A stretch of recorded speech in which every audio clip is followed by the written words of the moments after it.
నమస్తే welcome to Swapna Telugu vlogs. ఈ రోజు అయితే మా అమ్మని మీ ముందు కూర్చోబెట్టాను। సో నా ప్రెగ్నెన్సీ జర్నీలో మా అమ్మ అనుభవాలు అవి అయితే మీతో షేర్ చేసుకుంటదంట। సో లెట్స్ విందాం। సో అమ్మ, నా ప్రెగ్నెన్సీ జర్నీ, నా first pregnancy, second pregnancy journey నీకు చెప్పాను కదా నేను। సో ఏం చెప్పాను, నువ్వు ఏం విన్నావు, నీకు ఫీలింగ్స్ ఏంటి, నీ అనుభవాలు ఏంటి షేర్ చేసుకో। హాయ్, మొదటి అంటే మా అమ్మాయికి మొదటి ప్రెగ్నెన్సీ చెప్పేటప్పటికి నేను హాస్పిటల్లో ఉన్నాను। అయితే అమ్మాయి చెప్పేటప్పుడు చాలా అంటే చాలా హ్యాపీగా ఫీల్ అయ్యాము। కాకపోతే వెంటనే వెళ్ళి కలుసుకుని హగ్ చేసుకోవాలి అమ్మాయిని అన్నంత ఆశ ఉంది। కాకపోతే వెళ్ళలేని పరిస్థితి, నేను ఆపరేషన్ చేయించుకున్నాను కాబట్టి వెళ్ళలేకపోయాను। తర్వాత 15 రోజులకు వెళ్ళాము అమ్మాయి దగ్గరికి। వెళ్ళి సరదాగా 2 రోజులు అమ్మాయితో సరదాగా గడిపేసి వచ్చేసాము। తర్వాత మేము కూడా అంటే మేము కానీ వాళ్ళ అత్త మామలు కానీ ఎవరూ లేకుండా వాళ్ళ హస్బెండ్ అండ్ వైఫే షేర్ చేసుకున్నారు ఇదంతా।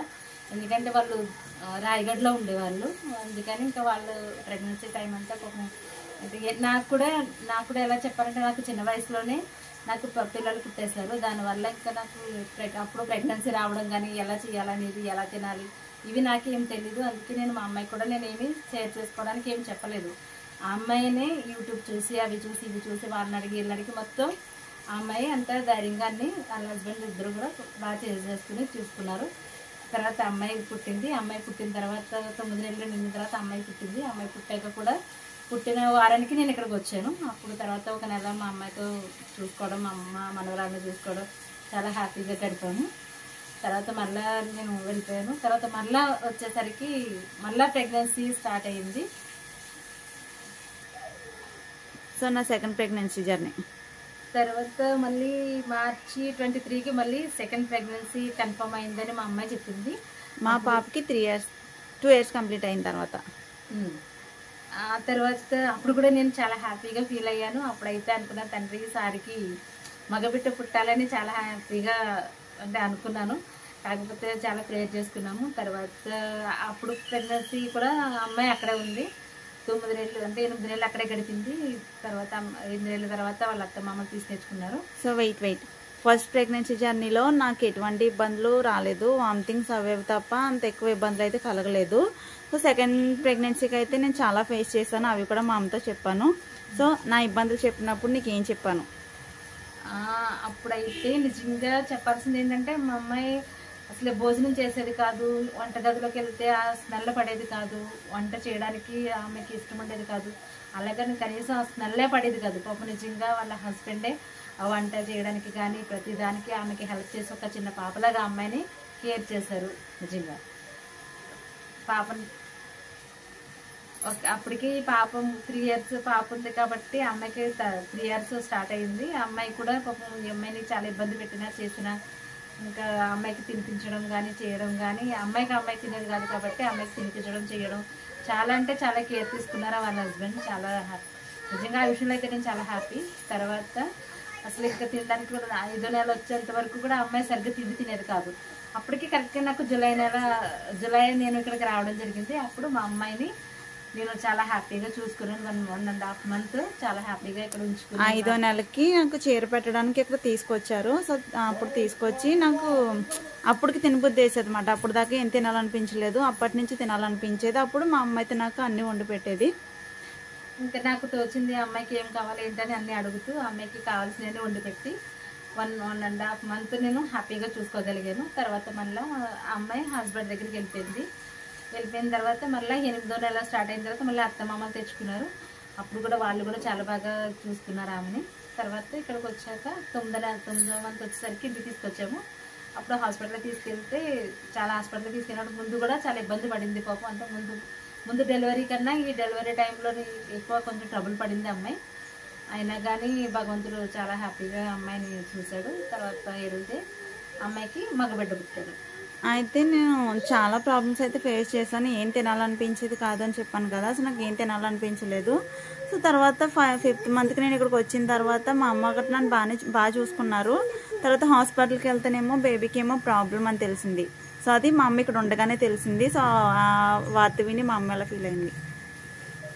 నిజంగా ఆ విషయంలోనైతే కనుక హాస్పిటల్కి తీసుకొచ్చిన తర్వాత నాకు తెలీదు, ఇంటికి తీసుకొచ్చాక నాకు తెలిసింది ఇలా అమ్మాయి లోపల బేబీకి కొంచెం తలలోని గాలి బుడగలు ఉన్నాయి, తర్వాత కిడ్నీలోని కంతులు ఉన్నాయని చెప్పారు. తర్వాత రాత్రి అయితే మా అమ్మాయి ఇంక ఏడుస్తూనే ఉంది.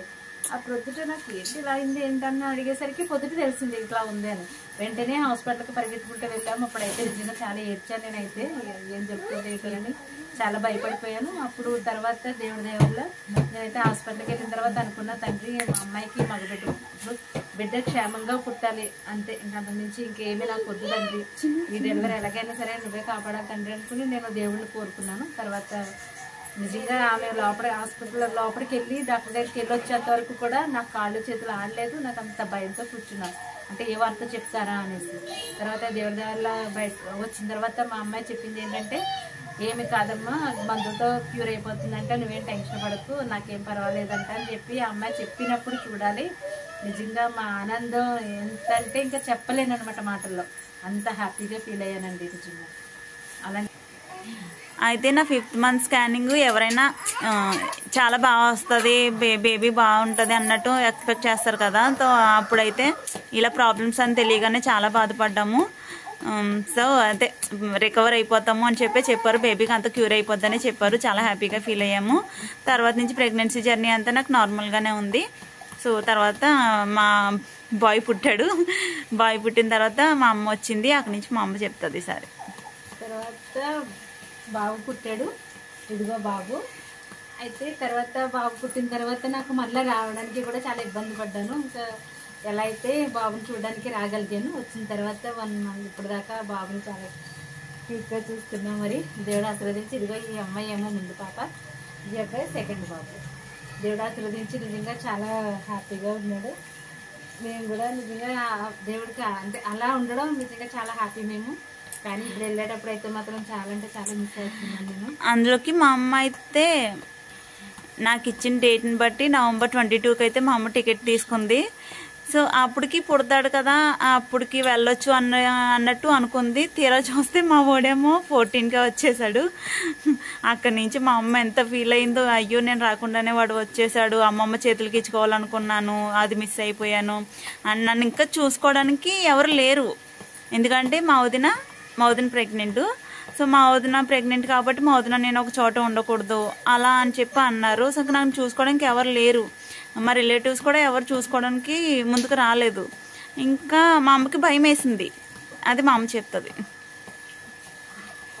అంటే నేను 22కి టికెట్ తీసేసుకున్నాను. తీసుకున్న దాకా అంటే నేను అనుకున్నా, నేను ప్రెగ్నెన్సీ ఫస్ట్ పాపకు కూడా నేను వచ్చేటప్పటికే డెలివరీ అయిపోయింది. అప్పుడు కూడా డెలివరీ అయిన తర్వాత అప్పుడు కూడా నేను 25 అని డేట్ ఇచ్చారు. కాకపోతే మార్చి 3కి ఇచ్చారు, మార్చి 3కి ఇచ్చారు.